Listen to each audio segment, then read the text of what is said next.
예수님이 제자들과 함께 건너편으로 가자고 제안을 합니다. 건너편으로 가자고 말씀을 하신 분이 누굽니까? 예수님이십니다. 여기 이제 제자라고 하는 단어가 나올 때마다 꼭 머릿속에 이게 교회구나 생각을 하셔야 돼요. 그러면서 이제 확대 개념으로 이 단어를 바라보시고 말씀을 읽으면 이 말씀이 오늘 우리 교회와 성도들에게 그대로 적용이 되는 겁니다. 성경을 성경 속에다가 가둬놓으시면 안 됩니다. 성경의 기록이 벌써 이제 2000년 전에 기록이 됐잖아요. 유대라고 하는 문화권 속에 문화라고 하는 그릇에다가 담아주셨단 말이에요. 그리고 이스라엘은 역사 속에서 일어난 구원의 역사입니다. 그러니까 성경의 말씀은 그때 거기서의 스토리예요. 중요한 것은 우리는 지금 여기서 살잖아요. 그래요? 안 그래요? 그러니까 우리는 거시기 한 데서 살고 있잖아요. 유대인 보고 거시기 하면 거시기를 거시기 하겠습니까? 근데 우리는 거시기라는 말로 다 통한단 말이죠. 벌써 살고 있는 문화의 형태가 다르다 그 말입니다. 역사적으로 다른 환경에서 살고 있고, 그러니까 중요한 것은 그때 거기서의 이야기가 오늘 여기서의 이야기로 재해석이 돼야 된다 이 말이에요. 그래야 성경 말씀이 내 안에 살아 있습니다. 살아있지 않으면요 과거적인 역사로 그냥 기억하는 것으로 끝나는 거예요. 말씀의 거룩한 역사가 기억으로 끝나면 자꾸 어떤 생각만 들었냐면 하나의 그 당시에 있었던 사건으로 다 끝내버리고 맙니다. 근데 예수님은 지금도 살아계시잖아요. 성령님은 지금도 역사하시잖아요. 말씀은 지금도 살아있는 하나님의 말씀인 줄로 믿으시면 아멘. 말씀이 내 심령을 찌르고 관절을 찌르고 뼈를 쪼개기까지, 그러면 그 말씀이 살아있어야 되잖아요. 그 말씀이 오늘 여기 나에게 허락하신 말씀으로 와 닿아야, 그래야 그 말씀이 내 심령을 찌르기도 하고 쪼개기도 하고 뒤집어지기도 하고 그러잖아요. 제자들에게 교회에게 예수님 뭘 명령하셨는가? 건너편으로 가자. 오버데요, 바로 저쪽으로. 교회가 바라봐야 할 곳은 바로 건너편입니다. 왜 건너편으로 가자고 그랬을까? 내일 말씀하고 연결이 되거든요. 여기 건너편은 가버나움, 이스라엘의 북서쪽에 위치한 가버나움에서 이쪽에 남동쪽에 거라사라고 하는 지역, 지난번에 예수님 고향 방문하신 분들은 거라사를 방문해서 거기 가서 설명도 들으시고 사진도 찍고 했던 그 장소입니다. 그 거라사로 건너가자 이 말이에요. 건너가자고는 이 예수님의 제안은요, 그 건너편에 예수님의 도움이 필요한 그런 영혼들이 있었어요. 교회의 도움이 필요한 곳으로 성광교회는 건너가야 합니다. 그냥 여기에서 멈춰 계시면 안 됩니다. 여기에서 우리끼리 그냥 여기서 감사하고 은혜 받고 끝나면 안 됩니다. 여기서 은혜를 받으셨으면, 여기서 교회가 하나님의 복을 받았으면, 여기가 성광교회가 성령으로 은혜가 충만한 현장이라면 여기서 하나님의 거룩한 은혜를 받은 다음에 그것을 가지고 건너가라 이 말이에요. 십자가 세워야 할 곳으로 건너가시고, 5대양 6대조를 건너가시고, 전 세계로 건너가야 복입니다. 그래서 함께 건너가는데 갑자기 뭐가 불어 닥쳤는가? 광풍이 붑니다. 이 광풍을 영어로 스쿼얼이라고 하는 단어를 씁니다. 돌풍입니다. 갑작스럽게 회오리 바람처럼 확 하고 불어 제끼는 돌풍, 회오리 바람, 그게 이제 여기서 말하고 있는 광풍이거든요. 우리 이 단어 자체가 바람이 어떻다는 이야기예요? 미쳤다 그 말이에요. 여러분, 바람이 미친 바람 한번 부딪혀 본 적이 있으십니까? 대한민국에는 이런 돌풍이 잘 불지 않습니다. 회오리 바람이 잘 불지를 않아요. 근데 미국은요, 이 중서부 지역으로, 중부 지역으로, 제가 이제 캔사스라고 하는 그 주에 딱 내렸어요. 거기가 캔사스 시티가 바로 그 주 도시입니다.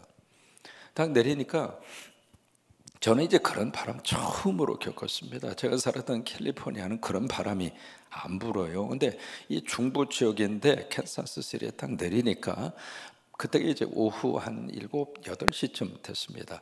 바람이 부는데 참 기분 나쁜 바람이죠. 어떤 바람이 기분 나쁘냐면 뜨겁지도 않고 차갑지도 않는 바람. 혹시 그런 바람 한번 경험해 보셨나요? 야, 진짜 굉장히 기분 나쁘다.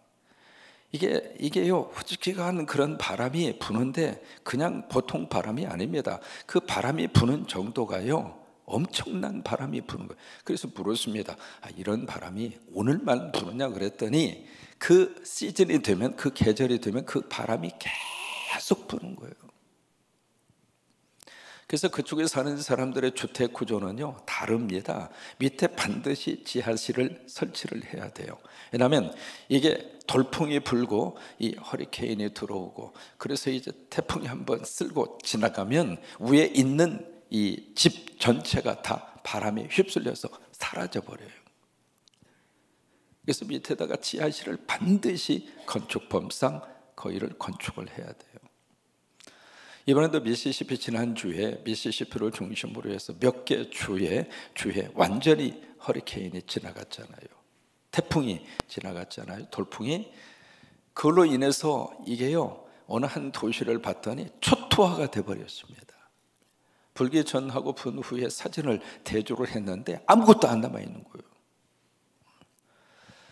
지금 이제 제자들이 지금 예수님과 함께 이 갈릴리를 통해서 거라사 쪽으로 가고 있는데 한 복판, 갈릴리 한 복판 속에서 갑자기 그 돌풍을 만났습니다. 이게 지리적으로 위에 헐몬산이라고 하는 산이 있습니다. 2815m. 그러니까 헐몬산이라고 하는 거대한 산이 솟아있고요. 그리고 이 갈릴리라고 하는 호수 자체가 주변이 전부 다 산입니다. 이 동쪽에는 무슨 뭐가 있는가? 대가, 볼리. 대가라고 하는 것은 열이라고 하는 뜻이고요. 볼리라고 하는 것은 빌레지, 마을이라고 하는 뜻입니다. 로마가 점령하고 있었던 점령 지역입니다. 10개 도시국가로 형성이 된 지역이에요. 거기가 상당히 이제 높은 지대입니다. 그러다 보니까 이게, 그리고 낮과 밤의 기온 차이가 굉장히 높거든요. 그리고 갈릴리라는 지역 자체가 지중해에 비해서 200m 밑에 있습니다. 전체 해수면 밑에 200m 밑에 있어요. 그러다 보니까 갑자기 이 엄청난 바람이 이 갈릴리 바다를 후려칠 때가 있단 말이에요. 바로 이제 그런 바람이 분 거예요. 우리가 살고 있는 대한민국에 갑자기 돌풍이 불 수 있고, 우리가 살고 있는 가정에 갑자기 돌풍이 불 수 있고, 잘 자라고 있었던 자식들 속에 갑자기 돌풍이 불 수도 있고, 이게 돌풍이 부는 것은 누구도 예상할 수가 없습니다. 어느 날 갑자기 부르쳐오는 거예요. 그래서 이제 돌풍이 불으니까 이 물이 배 안으로 자꾸 넘실대서 들어올 거 아닙니까? 그러니까 물이 점점 차올라서 이 배가 가라앉게 된 거예요. 그 순간에 이 제자들이 어떤 행동을 지금 보이는가? 24절입니다. 제자들이 나와 뭘 하죠? 깨웁니다. 여러분, 이게 영적 신앙생활의 시작입니다. 누구를 깨워요? 주님을 깨웁니다. 여러분, 주님을 깨워야 거기에 답이 있습니다. 어떤 돌풍이 갑자기 확 휘몰아쳐서 미친 바람이 불어와서 우리 삶의 자리를 지금 완전히 위태하게 만드는 그 순간에는 우리가 붙들고 깨워야 할 분은 예수 그리스도입니다. 나라가 힘들수록 성도들은 교회 앞에 나와서 기도했습니다. 나라가 어지러울수록 믿음의 성도들은 하나님 앞에 간구했습니다. 주님, 이 나라 도와주시옵소서. 이 나라의 미래를 하나님께서 붙들어 주옵소서. 지금까지 정치인들, 위대한 정치인들이 대한민국에 있어서 대한민국이 여기까지 온 게 아닙니다. 기도하는 성도들이 있어서, 눈물로 기도하는 성도들의 기도를 하나님이 받으셔서 위태할 때마다 하나님이 이 나라를 보호하셨고 여기까지 인도해 주셨잖아요. 그러니까 여기 교회가 해야 할 일은 무엇인가? 깨우는 거예요. 깨우는 거예요. 깨우는 거예요. 누구도 그 상황 속에서 혼비백산되어져 있는 그 속에서 무슨 정신을 차릴 수가 있겠습니까? 그러나 교회는 정신을 차리고 깨우는 일을 교회는 해야 합니다. 성도들은 그 일을 해야 되는 거예요. 그래서 뭐라고 깨우는가? 여기 보세요. 24절 말씀에 주여 주여 우리가 죽겠나이다. 근데 지금 예수님은 어떤 상태에 있는가? 23절에 보시면은 행선할 때에 예수님이 주무시고 계세요. 이게 예수님이 배를 타셔서 한 20분이나 30분 지난 다음에 피곤해서 잠에 골아떨어졌다, 그런 표현이 아닙니다. 영어 번역에 보시면 훨씬 더 잘 표현이 되어져 있습니다. 그 배에 타자마자 그냥 잠에 골아떨어진 거예요. 예수님의 인간됨의 모습을 성경은 그대로 드러내고 있습니다. 그러니까 이렇게 주무시고 있는 예수님을 이 제자들이 깨워요. 뭐라고 깨우는가? 주여 주여. 참 여기까지는 믿음의 엄청난 고백입니다. 여러분, 주여 할 때마다 주님이 우리와 함께 하십니다. 주여 주여 시작. 그래요. 죽게 되었을 때는 부르짖는 거예요. 답답한 마음을 하나님 앞에서 다 토해놓고 주여 주여. 근데 제자들이 주여라고 하는 그 고백은 참 좋았는데, 교회가 주어라고 부른 것과 주여라고 하는 것까지는 좋았는데 아직 이 광풍을 이겨낼 만한 믿음은 없어요. 뭐라고 그래요? 죽겠나이다. 여기 죽겠나이다라고 하는 말은 지금 물속에 우리가 지금 익사 직전입니다. 그 말이에요. 그 말 속에는 제자들의 뭐가 지금 실려져 있는가? 감정이 실려져 있습니다. 우리가 지금 요 모양 요 꼴에다 당신 잠이나 퍼질러 자빠져 자십니까? 그런 뉘앙스예요. 우리가 지금까지 당신에게 희망을 두고 여기까지 따라왔는데 여기서 모두가 다 몰살 당할 지경인데 여기서 좀 잠이 오십니까? 도대체 당신은 누굽니까? 여러분, 믿음 생활하다가 그런 마음이 들어요, 안 들어요? 안 든다면 그건 인간도 아니지, 정상이에요. 하나님은 나름대로 이렇게 했는데 주님의 삶의 환경이 이게 뭡니까? 지금 제자들이 보이는 모습이나 교회가 보이는 모습이나 우리가 보이는 모습이나 다 똑같은 거예요. 죽겠나이다. 그런데 예수님은 그 제자들의 그 외마디 소리를, 그들이 감정적으로 그런 감정을 가지고 있지만 제자들의 그 지금 미친 듯이 불어오는 바람 속에서 위기 속에 있다고 하는 것에 대한 주님은 보시면서 그 문제를 해결하십니다. 이게요, 예수 믿으려고 하는 큰 열심이 속에서는 여러 가지 많은 갈등이 있고 그런 그 문제들이 우리 속에 들끓고 있지만은 믿음 안에서 살려고 하는 그들의 발부둥 치는 모습을 주님은 외면하지 않으시더라, 이 말이에요. 작은 믿음이라도 믿음을 가지려고 살잖아요. 어떻게든지 신앙생활을 해보려고 하잖아요. 여러분, 교회 안에 오신 분들이 어떤 모습으로 신앙생활을 하시든 하나님은 귀하게 보십니다. 이 새벽을 깨우고 있잖아요. 이게 새벽 깨우는 게 쉬운 일이 아닙니다.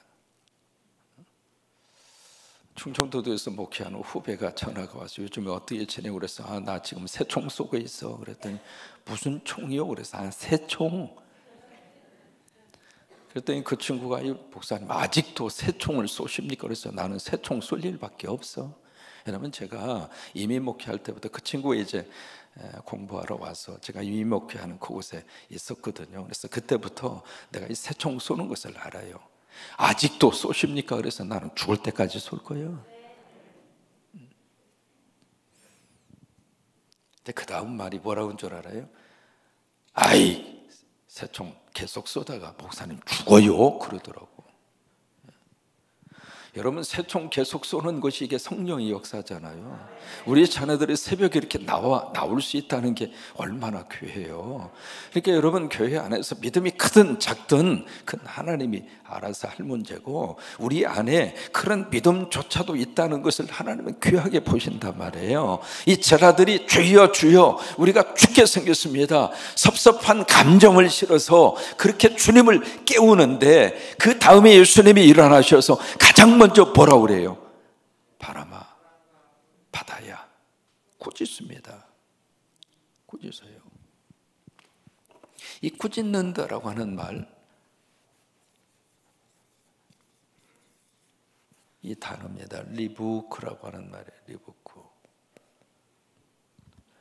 이 꾸짖는다라고 하는 이 단어의 뜻이 바로 뭐냐면, 창조주가 피조물을 향하여 명령하는 겁니다. 그게 꾸짖는 거예요. 여러분, 이 땅에 꾸짖을 수 있는 분은 창조주 하나님밖에 없어요. 그러니까 피조물을 향하여 창조주로서 그들에게 명령하는 겁니다. 여러분, 그 하나님이 어디에 계세요? 내 안에 계세요. 창조주 하나님이 여러분 안에 계세요. 아멘입니까? 그러면 제자들 속에, 그 교회 속에 지금 예수님이 어디 계시는가? 제자 안에 있다 이 말이에요. 그 예수님이 교회 안에 있다 이 말이에요. 그러면서 그 바람과 바다를 꾸짖은 다음에, 그 다음에 제자들에게 뭐라고 말씀하시는가? 너희 믿음이 어디 있냐? Where is your faith? 네 믿음 where? 어디 있느냐? 지난번에도 말씀드렸습니다. 이 부분을 깊이 묵상하셔야 돼요. 네 믿음 어디 있어? 어디에 있어? 그때 비교해서 말씀을 드렸잖아요. 마태하고 마가하고 누가하고 예수님이 깨어나셔서 던진 질문이 달라요.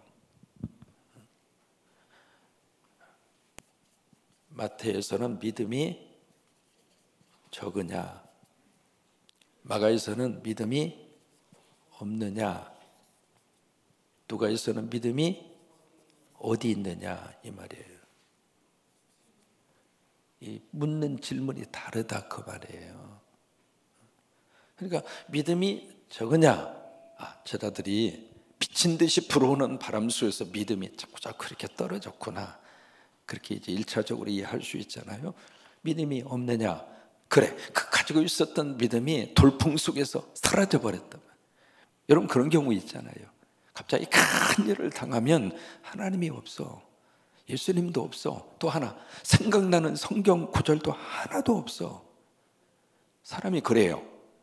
예기치 않는 큰 일을 이렇게 만나면은 찬송 좀 부르고 싶은데 기억나는 찬송이 하나도 없는 거예요. 그러니까 제자들도 마찬가지였단 말이죠. 그래서 왜 믿음이 없느냐 그렇게 물으신 것으로 이해가 돼요. 근데 이 누가복음 속에 나오는 네 믿음이 어디 있느냐 이 말이에요. 네 믿음이 지금 어디에 있느냐. 그러면 예수님이 왜 이 질문을 제자들에게, 오늘 교회에게 예수님은 왜 이 질문을 던지고 있는가? 네 믿음 어디 있느냐. 아까 질문을 던졌습니다. 예수님이 제자들을 영접하고 받아들이는 순간 예수님이 어디 계셨어요? 제자들 안에 있었단 말이에요. 그러면 이 제자들이 가져야 될 믿음의 근거는 내가 믿는 내 믿음이 아니라 내 안에 계신 예수님. 그 돌풍 속에서 그들은 자신 안에 있는 예수님을 끄집어내야 했습니다. 그게 없으니까 죽게 생겼습니다. 아니, 네, 지금 죽을 지경입니다. 그 말이 나올 수밖에 없었던 거예요.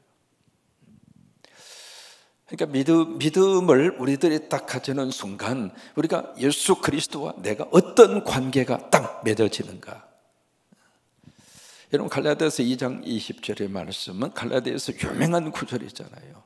내가 그리스도와 함께 십자가에 못 박혔나니 이제는 내가 산 것이 아니라 우리 내 안에 계신 그리스도로 말미암아 사는 것이라. 여러분, 그때 내 안에 누가 사는가? 예수가 산다 이 말이에요. 내가 십자가에 예수 그리스도와 함께 죽고 내 안에 예수가 산다 그 말이에요.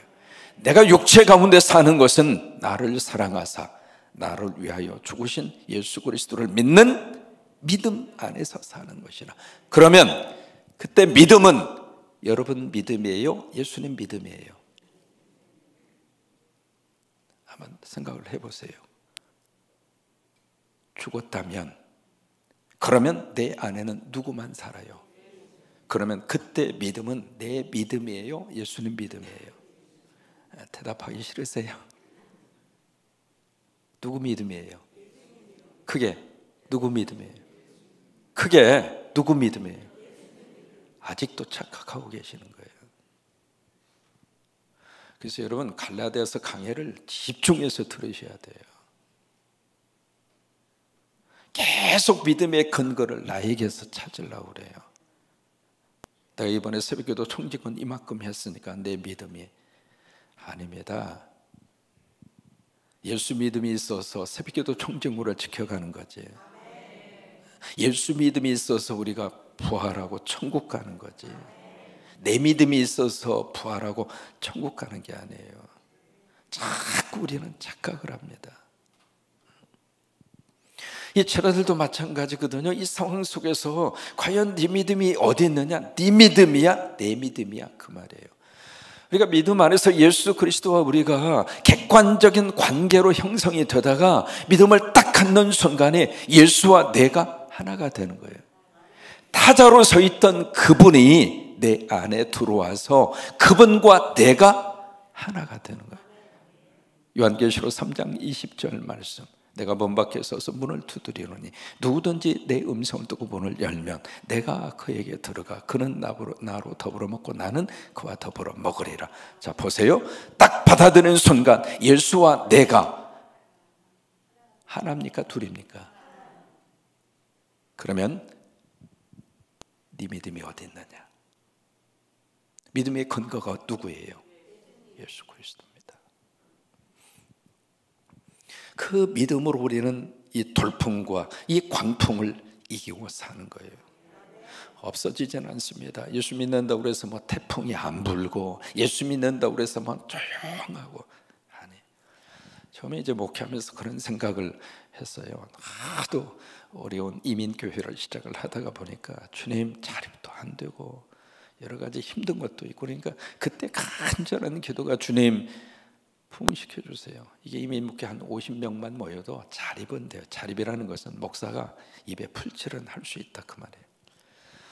목회하면서 이게요 생활적으로 공핍하면 참 고달프더라고요. 한 달 한 달 내야 할 그 생활비, 뭐 사람은 다 먹고 사는 것 다 똑같잖아요. 목회한다고 그래서 뭐 오늘 굶고 내일 금식하고 모레 안 먹고 그렇게 어떻게 목회합니까? 그러니까 교회에서는요 목회자들 잘해드려야 돼요.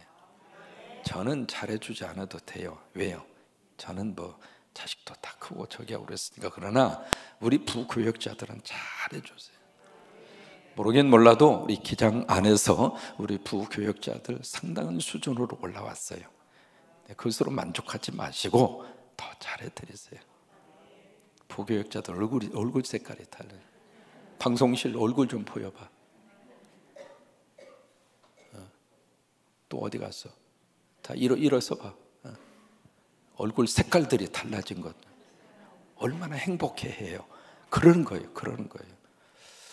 그래서 이제 한 50명만 됐으면 좋겠다. 얼마나 기도를 했습니까?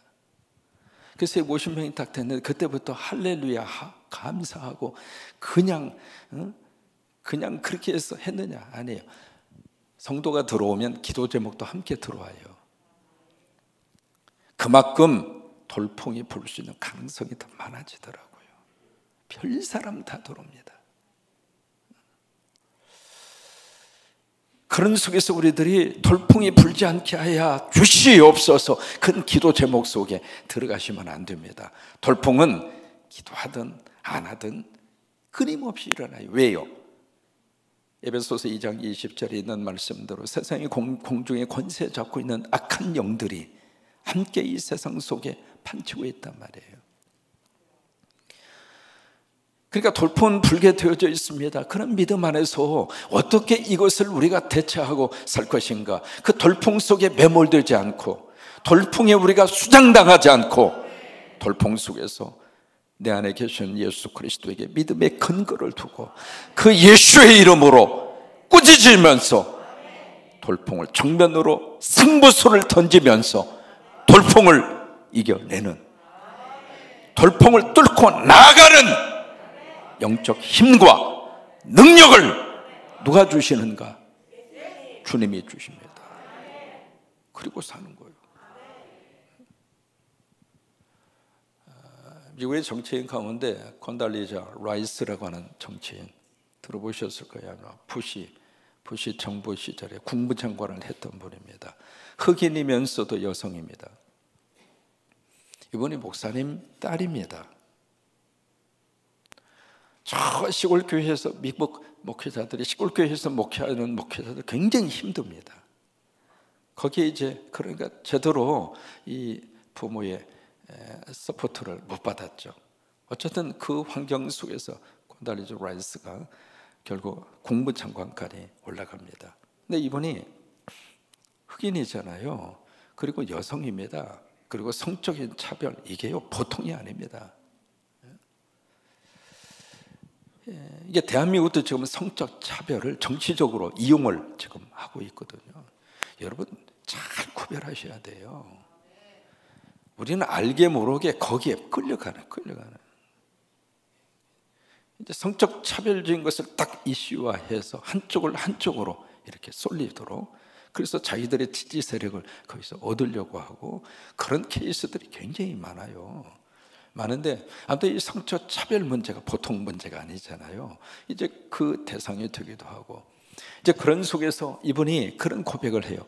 자기가 지금까지 이 자기를 가로막고 있는 이 틀들, 이 장벽들을 전부 다 나는 깰 수가 있었다.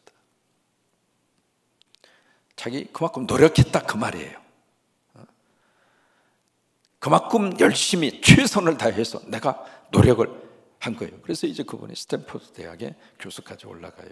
그러다가 부시 정부 때 이 러시아와의 문제가 있어서 그분이 이 러시아에 대한 세계에서 최고의 권위자입니다. 러시아 말을 기가 막히게 하고, 그러니까 실력을 갖추고 있으면 필요로 할 때 픽업을 해서 쓰더라고요. 평소에 실력을 잘 갖춰놔야 돼. 그래서 이제 부시 정부 때 러시아와의 관계를 해결하기 위해서 찾아보니까 스탠포드 대학의 교수로 있는 콘달리자 라이스가 적임자다 해서 국무장관으로 데리고 간 거예요.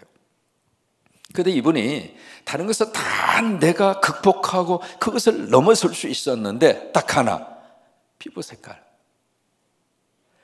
색깔은 어떻게 할 수가 없는 거예요.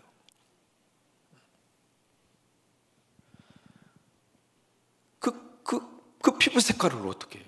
그 장벽은 몸부림치고 해도 안 된다는 거예요. 근데 그것을 어떻게 극복했는가? 나는 믿음으로 그것을 극복했다는 거예요. 믿음으로. 저는 거기에서요, 사람이 나름대로 노력을 해서 극복할 수 있는 것은 극복이 돼요. 그런데 아무리 몸부림쳐도 극복할 수 없는 것을 부딪혔을 때 그것을 뛰어넘을 수 있는 것은 믿음밖에 없어요. 오직 믿음. 그래요. 오직 믿음. 그 믿음으로 일어설 수 있고, 믿음으로 극복할 수 있고, 믿음으로 광풍 너머에 주님의 거룩한 역사를 바라보면서 거세게 불어오는 그 허리케인과 이 돌풍과 광풍을 하여 예수의 이름으로 명령할 수 있는 예수의 믿음, 내 믿음이 아니라.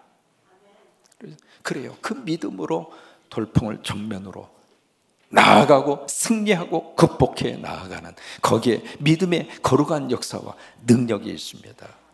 여러분, 이 놀라운 역사가 여러분 가운데 함께 하시게 되기를 주의 이름으로 축원합니다.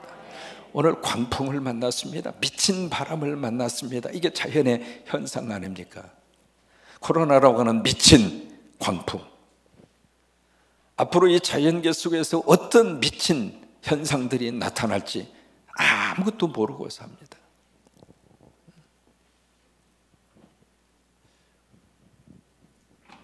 미국은요 완전히 지금 제가 살면서 그런 날씨 한 번도 겪은 적이 없어요.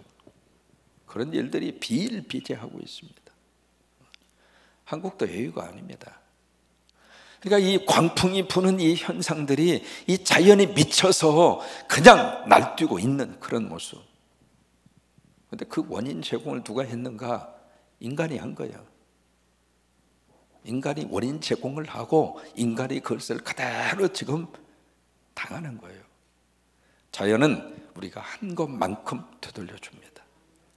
잘 가꾸면 자연이 인간에게 풍요로움을 주고, 자연을 어긋나게 하고 거슬리고 그러면 그 자연이 인간에게 그대로 갚아줘요.